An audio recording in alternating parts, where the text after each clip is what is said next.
सिंध जे 14 ज़िलनि में मकानी इदारनि जी 28 सीटुनि ते नंढी चूंड जा नतीजा अचण जो सिलसिलो जारी आहे। गैर सरकारी नतीजनि मूजिबि सखर जी यूसी 8 आदमशाह जे वार्ड नंबर 2 ते पीपी उम्मीदवार नज़ीर अहमद गोपांग कामयाब थी वियो। भिटशाह जे वार्ड नंबर 3 ते पीपी उम्मीदवार सैयद गदा हुसैन शाह लतीफ़ी 714 वोट खणी कामयाब थी वियो आहे। इहा अहम ख़बर नाज़रीन सां शेयर कयूं पिया। अपडेट कंदा हलूं त सिंध जे 14 ज़िलनि में मकानी इदारनि जी 28 सीटुनि ते नंढी चूंड जा नतीजा अचण जो सिलसिलो जारी आहे। गैर सरकारी नतीजनि मूजिबि सखर जी यूसी 8 आदमशाह जे वार्ड नंबर 2 ते पीपी उम्मीदवार नज़ीर अहमद गोपांग कामयाब थी वियो आहे। अपडेट कयूं पिया चूंड नतीजनि जे हवाले सां त सिंध जे 14 ज़िलनि में मकानी इदारनि जी 28 सीटुनि ते नंढी चूंड जा नतीजा अचण जो सिलसिलो जारी आहे।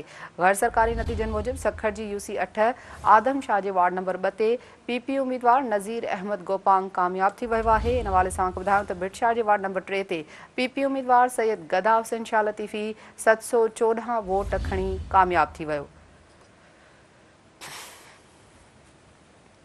ब्रेकिंग न्यूज़ नाज़रीन सां शेयर करे रहिया आहियूं। अपडेट कंदा हलूं त सिंध जे 14 ज़िलनि में मकानी इदारनि जी 28 सीटुनि ते नंढी चूंड जा नतीजा अचण जो सिलसिलो जारी आहे। आगाह करे रहिया आहियूं। गैर सरकारी नतीजनि मूजिबि सखर जी यूसी 8 आदमशाह जे वार्ड नंबर 2 ते पीपी उम्मीदवार नज़ीर अहमद गोपांग कामयाब थी वियो आहे। भिटशाह जे वार्ड नंबर 3 ते पीपी उम्मीदवार सैयद गदा हुसैन शाह लतीफ़ी 714 वोट खणी कामयाब थी वियो।